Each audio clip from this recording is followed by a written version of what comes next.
Hello friends, कैसे हैं आप लोग।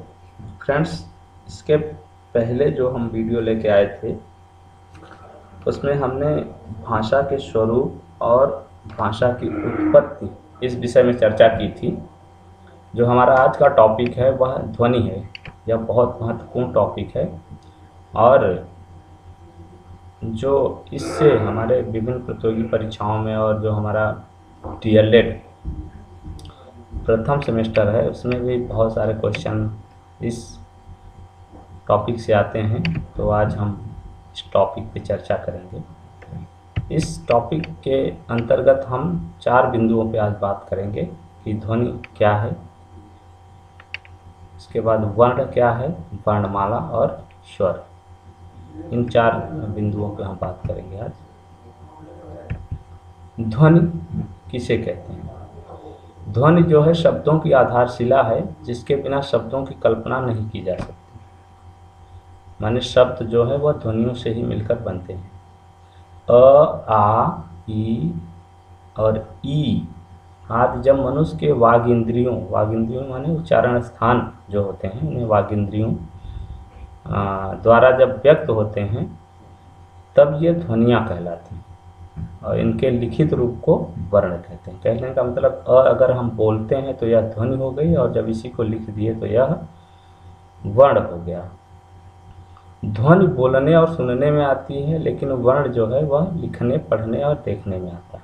अतएव हम कह सकते हैं कि जो लघुत्तम वाग ध्वनि को हम क्या कहते हैं? वर्ण कहते हैं। तो हम बात करेंगे वर्ण किसे कहते हैं। वर्ण उस मूल ध्वनि को कहते हैं जिसका खंड न हो। पानी शब्द है, इसकी 2 ध्वनियाँ हैं, पा और नी। इनके भी 4 खंड हैं, प, आ, न और ई। इसके बाद इन 4 ध्वनियों के टुकड़े नहीं किए जा सकते, इसलिए ये मूल ध्वनियाँ वर्ण या अक्षर हैं। संक्षेप में वर्ण वह छोटी से छोटी ध्वनि है जो कान का विषय है और जिसके टुकड़े नहीं किए जा सकते। वर्ण हमारी उच्चरित भाषा या वाणी की सबसे छोटी इकाई है। यह क्वेश्चन बहुत आता है परीक्षाओं में, प्रतियोगी परीक्षाओं में, कि भाषा की सबसे छोटी इकाई क्या है, तो वह वर्ण है। हाँ, ध्यान रखेंगे कि कभी कभी ध्वनि दिया रहता है। अगर ध्वनि दिया है तो भाषा की सबसे छोटी इकाई ध्वनि हो जाएगा, लेकिन यह देखने में आता है या तो ध्वनि ही दिया रहेगा या तो वर्ण ही, दोनों एक साथ नहीं आते। तो अक्सर वर्ण ही पूछता है। वर्णमाला मूलतः हिंदी में 52 वर्ण हैं। वर्णों के उच्चारण समूह को वर्णमाला कहते हैं, अल्फाबेट। यह क्वेश्चन भी बहुत आता है परीक्षाओं में कि हिंदी वर्णमाला में कुल कितने वर्ण हैं। इस संबंध में बहुत विवाद है और कई पुस्तकों में तरह तरह की चीज़ें दी हुई हैं। हम जो लेके आए हैं आपके पास ये स्लाइड, इसमें प्रामाणिक जो पुस्तकें हैं वहाँ से लेके आए हैं। तो वर्णमाला का हमने यहाँ पूरा एक स्लाइड बनाई हुई है और उसमें पूरे दिए हुए हैं कि स्वर जो हैं वह अ, आ, ई, ऊ, री, ए, ऐ, ओ, औ। उसके बाद व्यंजन है, इसमें 5 वर्ग हैं, वर्गीय व्यंजन जिसे कहते हैं। अंतस्थ व्यंजन उसके बाद है, फिर उसके बाद ऊष्म व्यंजन है, संयुक्त व्यंजन है, द्विगुण व्यंजन है, अनुस्वार और विसर्ग है। ध्यान रखेंगे कि वर्गीय व्यंजन 25 हैं। क वर्ग में 5 व्यंजन, च वर्ग में 5, ट वर्ग में 5, त वर्ग में 5, प वर्ग में 5। उसके बाद 4 अंतस्थ व्यंजन हैं, य, र, ल, व, श, ज, र, ल, व। उसके बाद ऊष्म व्यंजन है, क्ष, श्र, स, ह। पहला है तालव्य श, फिर मूर्धन्य श, फिर दंत्य श। संयुक्त व्यंजन 4 हैं, क्ष, त्र, ज्ञ, श्र। फिर द्विगुण व्यंजन 2 बने हैं, ड और ढ के नीचे एक बिंदु लगा देते हैं, उससे अड़ और अढ़ बनता है, इसे द्विगुण व्यंजन कहते हैं। फिर अनुस्वार है, इसके लिए किसी भी वर्ण के ऊपर बिंदी लगाते हैं। और उसके बाद विसर्ग है, किसी भी व्यंजन या वर्ण के आगे 2 बिंदु लगा देते हैं तो विसर्ग होता है। वह वो हमने कोष्ठक में इसके चिन्ह दिए हुए हैं। कुल मिला के वर्णमाला में 52 वर्ण होते हैं। इसके बाद बात करेंगे स्वर। स्वर किसे कहते हैं? स्वर उन वर्णों को कहते हैं जिनका उच्चारण बिना अवरोध अथवा विघ्न बाधा के होता है। इनके उच्चारण में भीतर से आती हुई वायु मुख से निर्बाध रूप से निकलती है। कहने का मतलब यह है कि जब स्वरों का उच्चारण होता है तो जो हवा मुंह से निकलती है वह बिना किसी अवरोध के, बिना किसी रुकावट के मुंह से बाहर निकलती है। हिंदी में स्वरों की संख्या 11 है। यह प्रश्न भी बहुत पूछता है, तो आप ध्यान रखेंगे जो प्रामाणिक हैं स्वर 11 हैं। यहाँ हमने 11 स्वर दे दिए हैं आपको, आप देख सकते हैं। अ है, आ है, ई, ऊ, री है, ए, ऐ, ओ, औ। मित्रों, स्वर व्यंजन इन सब के बारे में तो दिया रहता है, लेकिन मात्राओं के बारे में पुस्तकों में बहुत कम मिलता है। तो हमने एक स्लाइड ली है, मात्रा के विषय में बताने की कोशिश की है। मात्रा व्यंजनों के अनेक प्रकार के उच्चारणों को स्पष्ट करने के लिए जब उनके साथ स्वर या का योग होता है तब स्वर का वास्तविक रूप जिस रूप में बदलता है उसे मात्रा। व्यंजनों के अनेक प्रकार के उच्चारण, जैसे हमें क व्यंजन है, अब उसमें हमें आ की मात्रा लगानी है, तो जो मात्रा का रूप होगा उसी को मात्रा कहते हैं। जैसे एक खड़ी पाई जो लगा देते हैं तो आ की मात्रा होती है। तो यही रूप जो है इसी के बारे में हमें जानना है। मात्राएं 3 हैं, ह्रस्व, दीर्घ और प्लुत। ह्रस्व जो होती है से दीर्घ में दूना और प्लुत में तिगुना समय लगता है।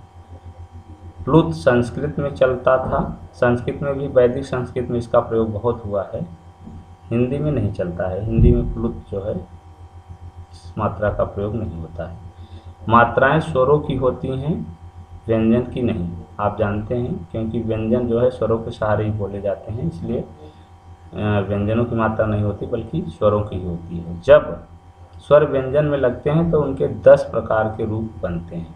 तो यही इसीलिए ये 10 जो है मात्राएं होती हैं जो हमने दिया है। ये आ की मात्रा है, ये ई की मात्रा है जिसे आप छोटी ई भी बोलते हैं, इधर बड़ी ई की मात्रा है, फिर ऊ की मात्रा है, छोटी ऊ जिसे आप बोलते हैं, फिर ऊ की मात्रा है, फिर री की मात्रा है, ए है, ऐ है, ओ है और अ है। हमने सभी 10 रूप यहाँ दे दिए हैं। छंद शास्त्र में जो ह्रस्व मात्रा है उसे लघु कहते हैं और उसका जो चिन्ह होता है वो एक खड़ी पाई होता है, हमने यहाँ कोष्ठक में दे दिया है। और दीर्घ मात्रा को गुरु कहते हैं। यह छंदों का विषय है। गुरु के लिए हमने कोष्ठक में दिया है, अंग्रेजी के यस की तरह चिन्ह होता है, इसे गुरु कहते हैं। इसके बाद आता है ह्रस्व स्वर। वे स्वर मूल या ह्रस्व या एक मात्रिक कहलाते हैं जिनकी उत्पत्ति दूसरे स्वरों से नहीं होती। देखेंगे इसको, ये मूल स्वर इसलिए हैं क्योंकि इनमें अन्य जो ये हैं अन्य स्वरों से मिलके नहीं बने हैं। इन्हें ह्रस्व भी कहते हैं और इन्हें एक मात्रिक भी स्वर कहते हैं, जैसे अ है, ई है, ऊ है और री। तो ये 4 जो हैं वो ह्रस्व स्वर हैं। यह भी बहुत परीक्षाओं में पूछता है, तो यह आप ध्यान देंगे। इसके बाद है दीर्घ स्वर। किसी मूल या ह्रस्व को उसी या अन्य स्वर के साथ मिलाने से जो स्वर बनता है वह दीर्घ स्वर कहलाता है। जैसे किसी मूल या ह्रस्व को उसी स्वर, जैसे है आ है तो अ को मिला दिए तो आ बन गया। उसके बाद ई है तो ई और ई को मिला दिए तो ई बन गया। ऊ है तो ऊ और ऊ को मिला दिए तो ऊ बन गया। उसके बाद ए है, कभी कभी जैसे अन्य स्वरों, 2 भिन्न भिन्न स्वरों के मेल से भी स्वर बनता है। जैसे ए है तो अ और ई को मिलाए तो ए बना, फिर अ और ऐ को मिलाए तो ऐ बना, अ और ऊ को मिलाया तो ओ बना, और अ और ओ को मिलाया तो औ बना। ध्यान देंगे कि ए, ऐ, ओ, औ को संयुक्त स्वर भी कहते हैं, क्योंकि यह जो 4 स्वर हैं ये दो भिन्न स्वरों से मिलकर बने हैं, इसलिए इन्हें संयुक्त स्वर भी कहते हैं। इनके उच्चारण में 2 मात्राओं का समय लगता है और इसीलिए इन्हें द्विमात्रिक स्वर भी कहते हैं। स्लाइड में हमने विधिवत आपको दे दिया है, दिखा दिया है, आप इसको देख भी सकते हैं अच्छे से। उसके बाद प्लुत स्वर किसे कहते हैं? जिस स्वर के उच्चारण में तिगुना समय लगे, माने 3 गुना टाइम जब हम लेते हैं बोलने में किसी स्वर को, तो उसे प्लुत स्वर कहते हैं। इसका कोई चिन्ह नहीं होता है, जैसे चिन्ह या मात्रा इसकी कोई नहीं होती है। इसके लिए 3 का अंक लगाया जाता है, जहाँ बोलते हैं इसे वहाँ 3 लगा देते हैं। जैसे ओ म, अब यहाँ ओ के बाद हम काफ़ी समय लेते हैं बोलने में, 3 गुना समय लेते हैं, तो यहाँ 3 लगा दिया और उसके बाद म है, तो ओ म। तो ओ बोलने के बाद 3, फिर उसके बाद म। हिंदी में साधारणतः प्लुत का प्रयोग नहीं होता। वैदिक जो संस्कृत थी उसमें प्लुत स्वर का प्रयोग बहुत हुआ है, क्योंकि वहाँ पे मात्राओं का, वैदिक जो मंत्र होते थे उनमें मात्राओं का बहुत महत्व है। इसे त्रिमात्रिक स्वर भी कहते हैं, क्योंकि इसमें 3 मात्रा या त्रिगुना समय लेते हैं बोलने में। उसके बाद आता है हमारा अगला जो बिंदु है, वह है अनुनासिक किसे कहते हैं। यह देखने में आया है कि अनुस्वार, विसर्ग, यह सब के बारे में तो बहुत विभिन्न व्याकरण की पुस्तकों में दिया रहता है, लेकिन अनुनासिक बहुत महत्वपूर्ण चीज़ है, इसके विषय में ज़्यादा दिया नहीं रहता। तो अनुनासिक का चिन्ह हमने यहाँ कोष्ठक में लगा दिया है। इसको आप लोग अर्ध चंद्र बिंदु भी बोलते हैं, क्योंकि आधा चांद और उसके ऊपर बिंदी लगा देते हैं। ऐसे स्वरों का उच्चारण नाक और मुंह से होता है और उच्चारण में लघुता रहती है। ध्यान रखेंगे कि इसको बोलते वक्त हम नाक और मुंह दोनों तरफ जगहों से हवा निकलती है और कम समय लेते हैं, लघुता रहती है इसमें। जैसे गांव, दांत, सांचा इत्यादि। अगला है हमारा अनुस्वार।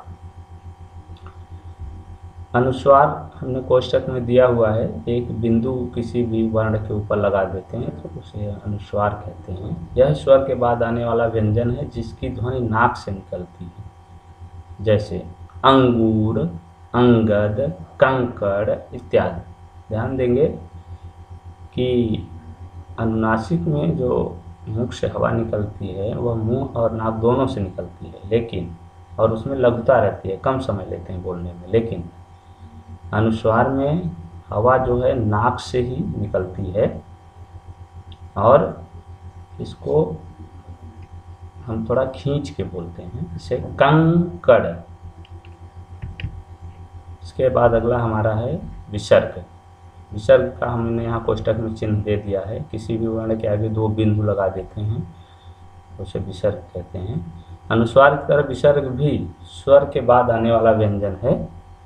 इसका उच्चारण ह की तरह होता है, ध्यान रखेंगे, ह की तरह इसको बोलते हैं। इसका प्रयोग तत्सम शब्दों में होता है। जो हमारे संस्कृत से निकले हुए शब्द हैं, हिंदी में अगर उनका प्रयोग हम तत्सम रूप में करते हैं तो वहाँ विसर्ग लगता है। जैसे मनः कामना, अतः, स्वतः इत्यादि, तो तत्सम शब्दों में विसर्ग का प्रयोग होता है। अब एक बहुत महत्वपूर्ण बात है जो हम टिप्पणी के रूप में यहाँ दे रहे हैं कि अनुस्वार और विसर्ग न तो स्वर हैं न व्यंजन, किंतु यह स्वरों के सहारे चलते हैं। स्वर और व्यंजन दोनों में इनका उपयोग होता है। जैसे अनुस्वार है तो देखिए यहाँ अ पे भी लगा है और र पे भी, तो अंगद रंग, माने स्वर और व्यंजन दोनों में इनका प्रयोग होता है। इस संबंध में किशोरीदास वाजपेयी जी का कहना है कि ये स्वर नहीं है। ये तो हमने पहले ही देख लिया कि ये स्वर नहीं है जब हम वर्णमाला में आपको दिखाए थे उसी समय। और व्यंजनों की तरह स्वरों के पूर्व नहीं पश्चात आते हैं। जो व्यंजन होते हैं वह हमेशा स्वरों के पहले आते हैं, लेकिन जो अनुस्वार है या विसर्ग है यह जो है व्यंजनों के बाद आता है, इसलिए व्यंजन नहीं है। इसलिए इन दोनों ध्वनियों को हम अयोगवाह कहते हैं। ध्यान रखेंगे तो अनुस्वार विसर्ग क्या है? अयोगवाह। अयोगवाह का अर्थ ही है योग न होने पर भी जो साथ है। यह प्रश्न भी बहुत आता है परीक्षाओं में कि अनुस्वार और विसर्ग को क्या कहते हैं। तो अयोग वाह, यह ध्यान रखेंगे आप लोग। फ्रेंड्स, आज हम इतना ही बात करेंगे। मैंने कोशिश की कि आप लोगों को अच्छे से स्लाइड के माध्यम से बता सकूं। अगर आप लोग इसी तरह से वर्णमाला के में व्यंजनों के बारे में भी जानना चाहते हैं, व्यंजनों के भेद के विषय में भी जानना चाहते हैं, तो हमें कमेंट करें, हमारे वीडियो को लाइक करें और शेयर करें, जिससे हमारा उत्साहवर्धन हो सके। और मैं विश्वास दिलाता हूं, अगर आप लोग चाहेंगे तो हम इसी तरह से संपूर्ण व्याकरण, हिंदी व्याकरण जो है वह स्लाइड के माध्यम से आपके समक्ष लेके आएंगे। क्योंकि मैंने यहाँ स्लाइड के माध्यम से दिखाया है, तो आप यहाँ पे इसको रोक के वीडियो को बीच बीच में नोट्स भी बना सकते हैं और इसको देख के और अच्छे से समझ भी सकते हैं। तब तक के लिए धन्यवाद।